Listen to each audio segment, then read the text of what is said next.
நீங்க குழந்தைகள அபியூஸ் பண்ணியிருக்கீங்களா? என்னடா இவன் இப்படி கேட்குறான் அப்படின்னு நினைக்கிறீங்களா? நானும் இல்லைன்னு தான் சொல்லிக்கிட்டு இருந்தேன். சைல்டு அபியூஸ்னா என்னன்னு படிக்கிற வரைக்கும். ஸோ அதை பத்தி தெரிஞ்சுக்க இந்த வீடியோ பார்க்கலாம் வாங்க. அண்ட் நான் உங்க விக்னேஸ்வரன் ஃப்ரம் ஆயுத சிறகுகள். பொதுவா நம்ம அபியூஸ் அப்படின்னு சொன்னாலே ரேப், ஹராஸ்மெண்ட் ஸோ அந்த மாதிரி தான் நம்ம யோசிக்க ஆரம்பிப்போம். ஸோ அப்படி யோசிக்காம ரொம்ப ஜென்ரலா யோசிக்கலாம். அபியூஸ் அப்படின்னா என்னன்னு பார்த்தோம்னா, ஒரு பொருளை தவறா பயன்படுத்துறது இல்ல மிஸ்யூஸ் பண்றது அப்படின்னு தான் சொல்லலாம். ஸோ இதை வச்சுதான் சைல்டு அபியூஸ் அப்படின்ற டேர்மை கொண்டு வந்தாங்க. ஸோ சைல்டு அபியூஸ் அப்படின்னா என்னன்னு பார்த்தீங்கன்னா, ஒரு குழந்தைய தவறாக பயன்படுத்துவது தான் child abuse. So child abuse அப்படின்னு சொன்ன உடனே நம்ம சைல்டு ரேப், என் குழந்தைகிட்ட அவன் தப்பா தொட்டுட்டான் அப்படின்னு தான் நம்ம சொல்லுவோம். பட் அது மட்டும் சைல்டு அபியூஸ் கிடையாது. சைல்டு அபியூஸ்ல நம்மளுக்கு தெரியாத பல மறைமுக கொடுமைகள் இருக்கு அப்படின்றது தான் உண்மை. அண்ட் சைல்டு அபியூஸ்ல மொத்தம் 4 டைப்ஸ் இருக்கு. First neglect, second physical, third emotional and fourth sexual. முதலாவது நெக்லெக்ட்.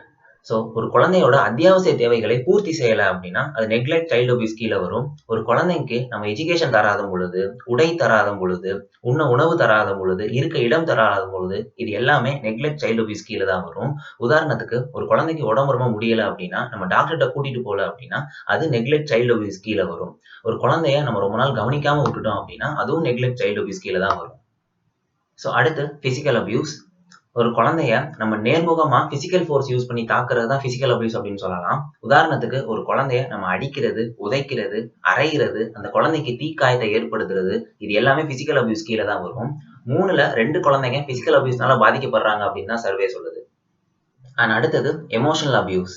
நீங்க குழந்தைங்க கிட்ட இருந்து சாக்லேட்டை பிடுங்கி சாப்பிட்டு அதனால அவங்க அழுதுருக்காங்களா? இல்ல குழந்தைங்க பலூன் யூஸ் பண்ணும்போது அதை நீங்க குத்தி உடைச்சு அதனால அந்த குழந்தைங்க அழுதுருக்காங்களா? ஸோ இதெல்லாம் நீங்க பண்ணியிருந்தீங்க அப்படின்னா, நான் ஒரு கேள்வி கேட்டேன்ல, நீங்க குழந்தைகளை அபியூஸ் பண்ணியிருக்கீங்களா அப்படின்னு. ஸோ கண்டிப்பா அபியூஸ் பண்ணியிருக்கீங்கன்னு தான் அர்த்தம். ஏன்னா எமோஷனல் அபியூஸ்னா ஒன்றும் கிடையாது. ஒரு குழந்தைய மனரீதியாக பாதிக்க வைக்கிறது தான் எமோஷனல் அபியூஸ். ஸோ அந்த குழந்தை உங்களால நேர்முகமாகவோ இல்ல மறைமுகமாகவோ மனரீதியா பாதிக்கப்படுமானால் அது எமோஷனல் அபியூஸ் கீழே தான் வரும். அண்ட் நம்ம குழந்தைங்களை மெஜாரிட்டியா எமோஷனல் அபியூஸ் தான் பண்றோம்.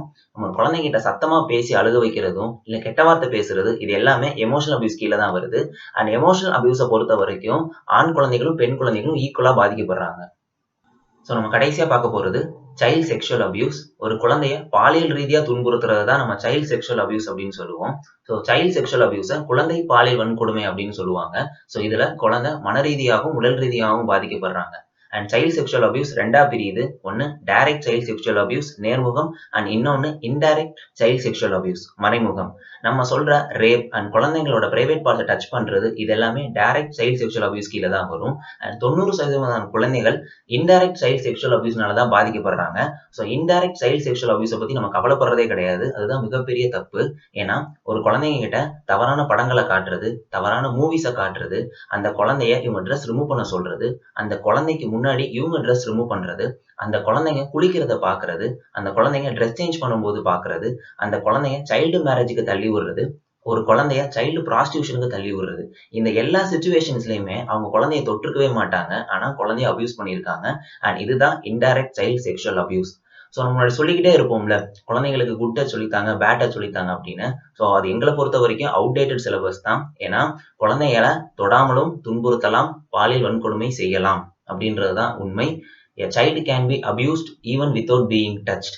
ஸோ குழந்தைங்களுக்கு எவ்வளவு சேஃபா இருக்கணும் அப்படின்றத சொல்லி தருவோம். அண்ட் சைல்டு அபியூஸ் பத்தின இன்னும் பல தகவல்கள் நம்ம டீமோட யூடியூப் சேனல்ல இனிமே நாங்க போட்டுட்டே இருப்போம். ஸோ நம்ம ஆயுத சிறகுகள் சேனலுக்கு மறக்காம சப்ஸ்கிரைப் பண்ணுங்க. அண்ட் உங்க ஃப்ரெண்ட்ஸ் கிட்ட நம்ம சேனலை பத்தி சொல்லி பகிருங்க. ரொம்ப நன்றி. ஆயுத சிறகுகள்.